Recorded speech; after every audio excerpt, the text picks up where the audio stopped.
गोविंद, आज जो हम कहानी कहने जा रहे हैं इसमें ज्योतिषी के हाथ देखने और उसकी चालाकी को दिखाया गया है। उसके हथकंडे, उसके चाल और उसके ट्रिक को कैसे पहचान करोगे, इसकी चुनौती इस कहानी में है।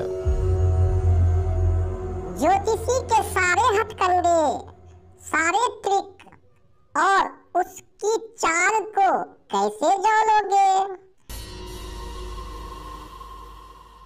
ध्यान से सुनो कहानी।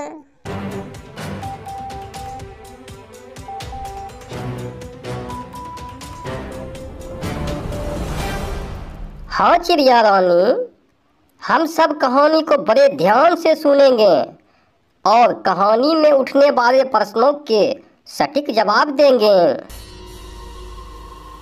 राजेंद्र नगर में राजीव और महेश दो जिगरी दोस्त रहते थे। एक दिन महेश राजीव से मिला तो वह एक ज्योतिषी की खूब बड़ाई कर रहा था, ज्योतिषी की खूब प्रशंसा कर रहा था। महेश बोला, राजीव, जानते हो गोपाल ओझा नाम के एक ज्योतिषी है जो हाथ देखकर भूत, भविष्य और वर्तमान सब कुछ बता देता है।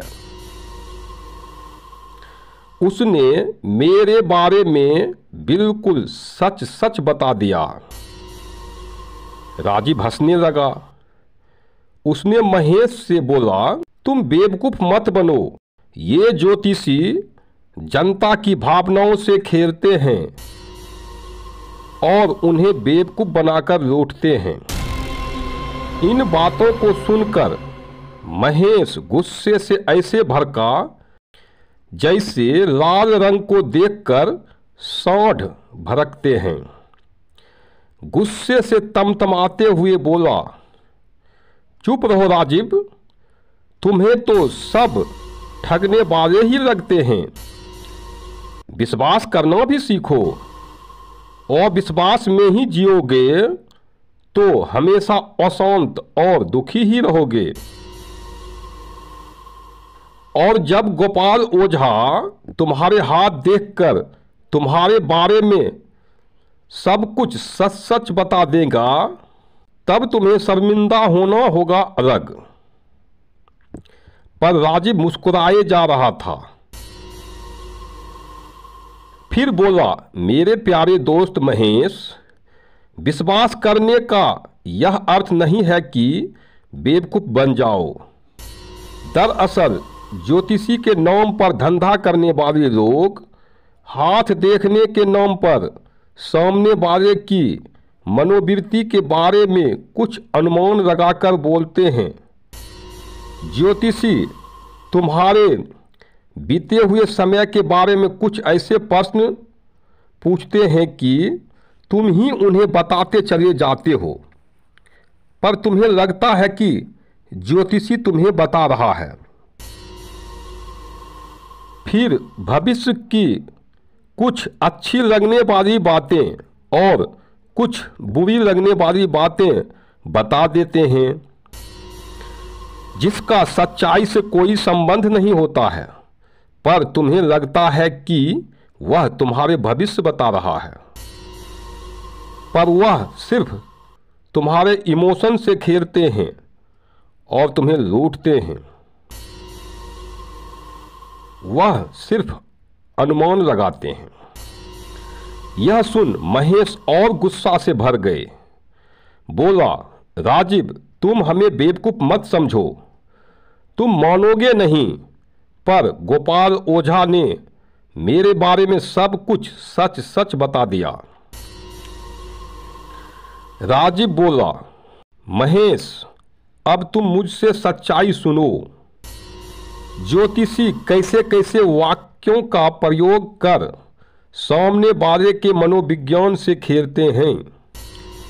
राजीव ने महेश को ज्योतिषी के बारे में सारे हथकंडे बता दिए।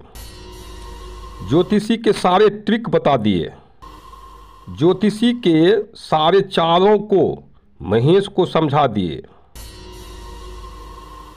फिर बोला, चलो गोपाल ओझा की सच्चाई को भी परख लें, देख लें वह कितना भविष्य जानता है, भविष्य बताता है या सिर्फ तुक्का लगाते हैं। दोनों मित्र चल दिए गोपाल ओझा के पास। गोपाल सड़क के किनारे एक पीपल के पेड़ के नीचे अपनी दुकान सजा रखा था। वह एक लड़का के हाथ देखना शुरू ही किया था कि दोनों दोस्त वहां पहुंच गया। गोपाल उस लड़के के हाथ देखकर बोलना शुरू किया, तुम मन के अच्छे हो, तुम सबकी भलाई करते हो, तुम समय पर दूसरे की मदद कर देते हो, पर जब तुम्हें मदद की ज़रूरत होती है तो वे तुम्हारी मदद नहीं करते हैं। लड़का चहकते हुए बोला, हाँ बाबा, आप बिल्कुल सही कह रहे हो। मैं तो सबकी मदद करता हूं, पर समय पर मेरी मदद नहीं करते हैं। दोनों दोस्त गोपाल ओझा और उस लड़के की बातें ध्यान से सुनने लगे। फिर गोपाल बोला, तुम्हें लोग सही से समझ ही नहीं पाते हैं।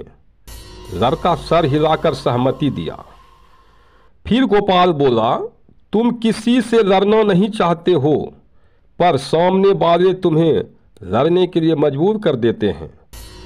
तुम मजबूर होकर गुस्से से भर जाते हो, तब उसे छोड़ने का मन नहीं करता है। लड़का बोला, सही कहा बाबा, मैं किसी से लड़ना नहीं चाहता हूं, पर इस दुनिया में एक से बढ़कर एक झूठे, धूर्त और कमीना भरे पड़े हैं। गोपाल आगे बोला, तुम पढ़ना तो खूब चाहते हो, पर जब पढ़ने बैठते हो तो नींद आ जाती है। इस पर लड़के ने कहा, बाबा, पर मुझे तो पढ़ने में खूब मजा आता है, मैं तो पढ़ाई में सबसे आगे रहता हूं। गोपाल ओझा ने बात को संभालते हुए कहा, अरे भाई, तुम जितना पढ़कर थक जाते हो, तुम उससे भी ज्यादा पढ़ना चाहते हो, पर नींद आ जाती है। लड़के ने कहा, हाँ बाबा, यह बात सही है, मैं और ज्यादा पढ़ना चाहता हूं। फिर गोपाल आगे बोला, जब तुम एकाएक खड़े होते हो तो आंखों के सामने अंधेरा छा जाता है। लड़के ने सहमति में सिर हिलाई। फिर गोपाल ने कहा, तुम्हारे पास पैसे तो आते हैं, पर हाथ में टिकता नहीं है, खर्च हो जाते हैं। लड़का बोला, बिल्कुल सही कहा है बाबा आपने। गोपाल आगे बोला, तुम एक बार मरते मरते बचे हो। लड़का ने पूछा, कब बाबा? गोपाल ओझा ने कहा, याद करो, तुम्हें याद आ जाएगा। लड़का कुछ देर सोचा, फिर बोला, बाबा, एक बार मैं एक सांड से बाल बाल बचा। यदि मैं एकाएक नहीं भागता तो वह सांड मुझे पटक कर मार देता। गोपाल आगे बोला, तुम्हें ऑफिसर बनने का योग है, मेहनत करोगे तो सफल होगे। लड़का खुश होकर बोला, हाँ बाबा, मैं डीएम बनना चाहता हूं। फिर गोपाल बोला, तुम्हारे कुंडली में 2 बेटा और 3 बेटी के योग है। इस पर लड़का बोला, पर बाबा, मैं तो सिर्फ 2 बच्चे ही चाहता हूं। गोपाल बात संभालते हुए बोला, हाँ भाई, तुम 2 ही बच्चे चाहते हो, पर तुम्हारे कुंडली में 5 बच्चे के योग है। फिर आगे बोला, तुम्हारे वैवाहिक जीवन में उतार चढ़ाव रहेगा। यदि संयम से काम लोगे तो ठीक रहेगा, यदि आवेश में आओगे तो हानि होगा। फिर वह आगे बोला, यदि तुम 4 शनिवार को काली चींटियों को चीनी खिलाओगे तो तुम्हारे जीवन की सारी बाधाएं दूर हो जाएगी। लड़के ने सहमति में सिर हिलाया और खुश होकर ज्योतिषी को 21 रुपया देते हुए बोला, बाबा आपने बिल्कुल सही सही मेरे भूत भविष्य और वर्तमान की बातें बता दिए। यह सुनकर राजीव के साथ साथ महेश भी हंसने लगे। अब गोविंद बताओ, प्रश्न 1, राजीव के साथ साथ महेश भी क्यों हंसने लगे? प्रश्न 2, ज्योतिषी कैसे कैसे वाक्यों का प्रयोग कर लोगों को बेवकूफ बनाते हैं? समझा सकोगे?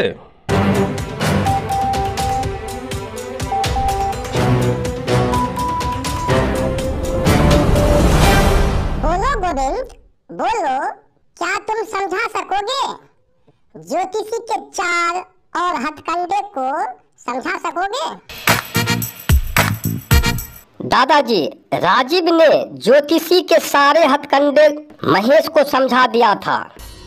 महेश भी ज्योतिषी के चाल को पकड़ लिया। महेश इसलिए हंसने लगा था क्योंकि वह भी गोपाल ओझा से ऐसे ही ठगे गए थे, पर वह समझा था कि गोपाल ओझा उसके भूत भविष्य और वर्तमान को सही सही बताया था। अपनी और उस लड़के की मूर्खता और ज्योतिषी की धूर्तता पर दोनों मित्र हंसे।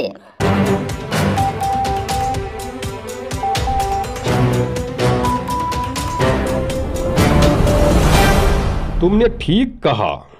पर गोविंद, यह भी तो बताओ कि ज्योतिषी कैसे बेवकूफ बनाते हैं? सुनो चिड़िया रानी, ध्यान से सुनो, एक एक बात पर विचार करते हैं। गोपाल ओझा ने लड़के से कहा, तुम मन के अच्छे हो, तुम सबकी भलाई करते हो, पर समय पर तुम्हारी भलाई कोई नहीं करता है। अब लोगों का मनोविज्ञान तो यही है कि उन्हें लगता है कि वे मन के अच्छे हैं, उन्हें अपनी अच्छाई ही नजर आता है, जबकि वह दूसरे की बुराई देखता है। लोग अपने द्वारा किए गए दूसरों की मदद याद रखते हैं और दूसरे ने उसकी मदद नहीं किया यह भी याद रखते हैं।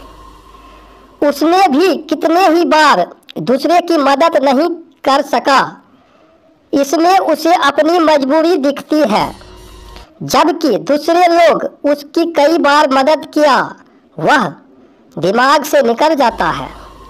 किंतु जब कभी दूसरे लोग किसी समय उसकी मदद नहीं किया तो वह उसके मन में बैठ जाता है।